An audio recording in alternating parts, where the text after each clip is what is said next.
Gyvos pasakos. Sveikinuosi su visais Gyvos pasakos kanalo sekėjais, su jumis mama Varnė.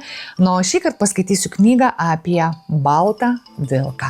Gyveno kartą karalius ir turėjo 3 dukteris. Viena buvo labai graži, kita dar gražesnė, o jauniausia buvo pati dailiausia.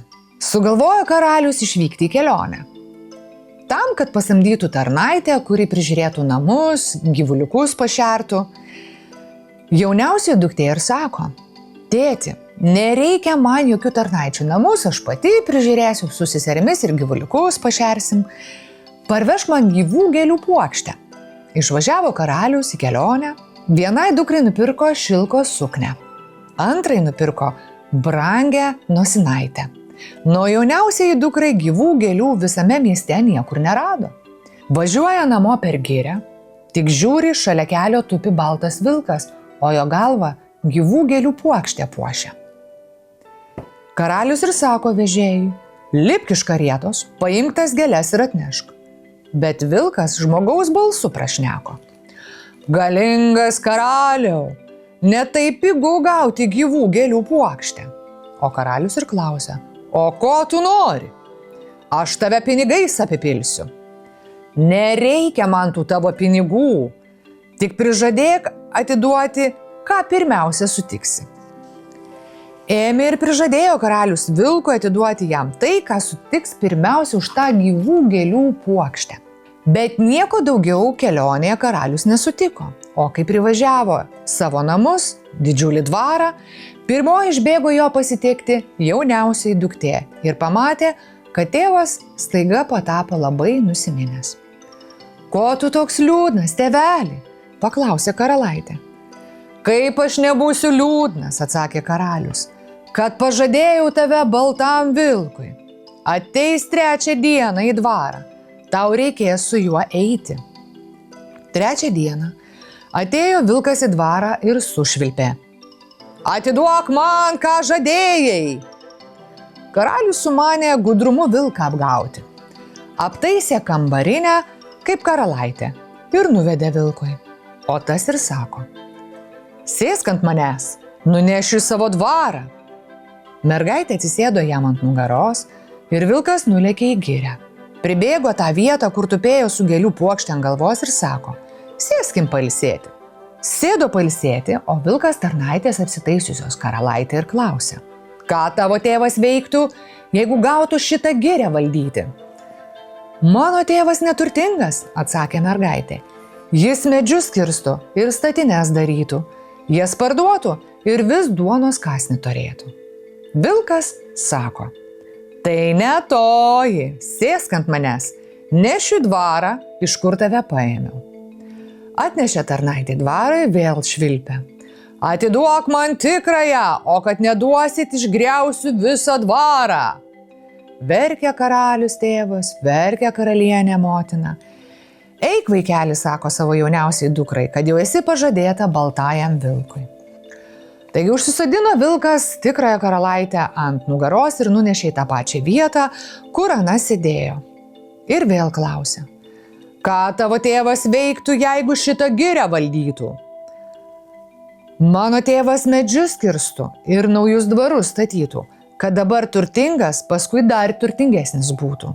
Vilkas ir sako: tai toji, tu tikra karalaitė, sėsk ant manęs, nešiu savo dvarą.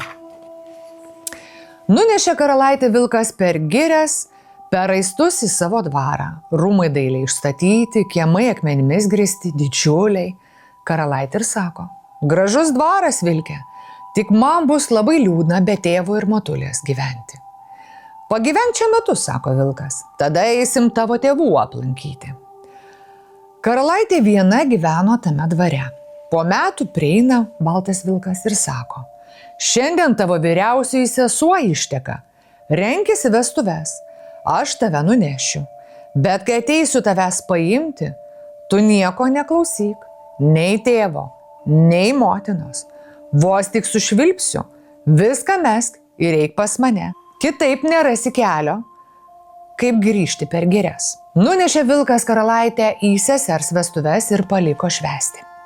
Tėvai labai apsidžiaugė ir niekur nebenorėjo jos išleisti. Bet kai atėjo vakaras, už langų vilkas sušvilpė. Karalaitė viską metė ir išbėgo iš puotos. Vilkas užsisodino ją ant nugaros ir parnešė į savo dvarą. Prabėgo dar metai. Vėl atėjo vilkas ir sako: renkisi vestuves, šiandien tavo vidurinioji sesuo išteka. Dabar abudu eisim pas tavo tėvus ir tenai nakvosime. Kai baigėsi vestuvių puota, senoji karalienė nuvedė karalaitę ir baltąjį vilką į kambarėlį ir liepė eiti miegoti. Vos tik karalienė išėjo, vilkas nusimetė savo baltą kailį ir tapo jaunu dailiu princu. Bet senoji karalienė už durų patikojusi irgi matė, kaip vilkas pavirto jaunikaičiu. Tuo jis sušaukė mergas, liepė užkurti virtuvėje krosnį ir įmesti į ugnį vilko kailį. Vos tik kailis ėmė spirgėti, jaunikaitis pašoko iš lovos, vėl pavirto baltų vilku ir kaip vėjas išlėkė pro duris. Apsiverkė nuliūdusi karalaitė ir išėjo ieškoti savo jaunikaičio, su kuriuo gyveno 2 metus. Ėjo per girias, ėjo per tankumynus, niekur neatsekė nei kelio, nei takelio, nei pėdsakų bematė. Taip vaikščiojo pusę mėnesio, kol priėjo trobelę vidury girios. Įeina jos vidų ir žiūri. Vėjas sėdi ir skaito. Klausė jo: vėjelį, putėjėlį, ar nematei balto vilko? Pučiau dieną, pučiau naktį, bet niekur balto vilko nemačiau, atsakė vėjas ir davė jai vieną kurpaitę. Su šia kurpaitė galėsi žengti po 100 mylių. Nužengė karalaitė pas žvaigždę ir klausė: žvaigždelė, spindulėlė, ar nematei balto vilko? Spindėjau visą naktį, bet nemačiau. Davė jai žvaigždė tokią kurpaitę, kad galėjo žengti po 200 mylių. Nužengė pas mėnulį ir klausė: mėnesėlį, žiburėlį, ar nematei balto vilko? Žibėjau visą naktį, bet nemačiau. Ir mėnulis davė jai tokią kurpaitę, kad galėjo žengti po 400 mylių.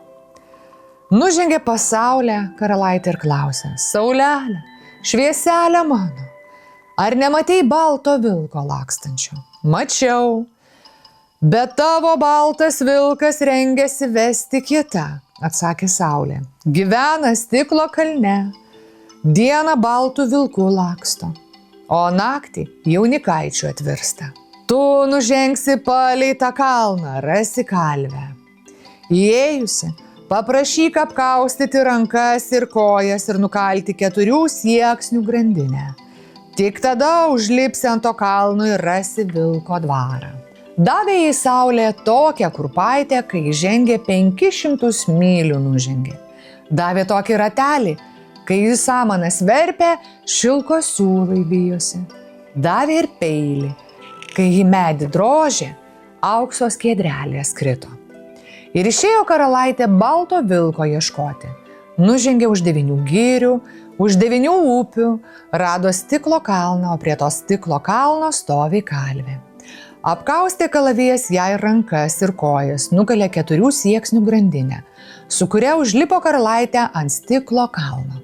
Ten rado puikius rūmus ir įsiprašė, kad ją priimtų lovų kloti ir ruoštis. Viską suruošusi atsisėdo karalaitė ir verpė saulės dovanotų ratelių, bet savo veido nerodo, apsigobus galvą skara, kad jos niekas nepažintų. Pamatė balto vilko antroji mergelė, kad iš šilko siūlus verpė ir prašo: senutė, atiduok man šitą ratelį. Jei leisi po jaunikio lovą šiąnakt pergulėti, atiduosiu. Leisiu. Bet vakare jaunikiui jį davė gerti gėrimą užmaišytą su žolelėmis. Ir tas atsigulęs tuoj pat užmigo. Tada nuvedė senutę jo kambarį ir leido po lovą permiegoti. O toji, vos atsigulusi, pradėjo viską pasakoti. Kaip jos buvusios 3 seserys, ji jauniausia ir gražiausia. Kaip tėvas ją pažadėjęs baltam vilkui. Kaip įėjus į seserų vestuves, vienose buvusi viena, antrose buvę abudu. Kaip motina liepusi merginoms jo kailį sudeginti, o jis su vėju išūžęs pro duris. Kaip dabar jį verkdama ėjusi jo ieškoti, klausinėjusi vėjo, žvaigždės, mėnulio ir saulės. kaip saulė jai pasakiusi, kad matė baltą vilką, bet tas jau rengėsi vesti kitą. Kaip kalvis, sukaustęs jai rankas ir kojas, nukaldęs 4 sieksnių grandinę ir jį užlipusi ant stiklo kalno, kaip atidavusi antrąjį mergelį saulės dovanotą ratelį, o jį leidusi vieną naktį pergulėti po jaunikio lovą. Bet jaunikaitis kietai miegojo ir nieko negirdėjo.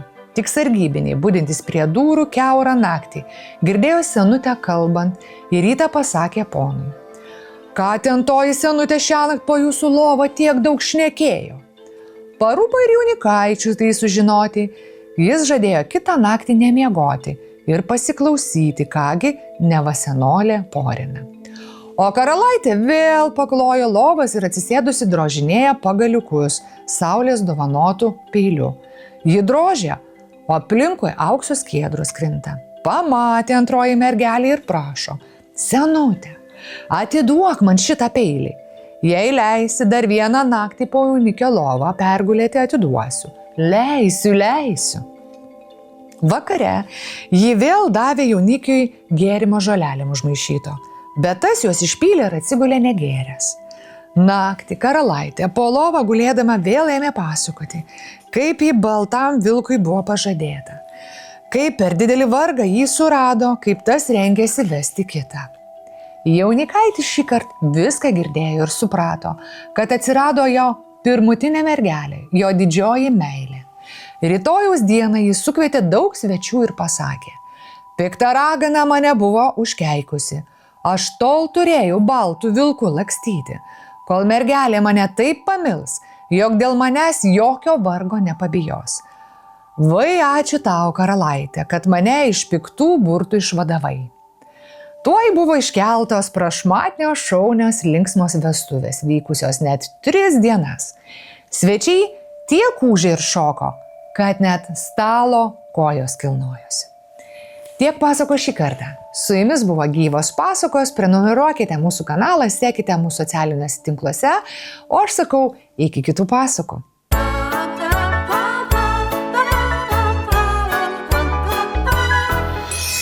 Gyvos pasakos.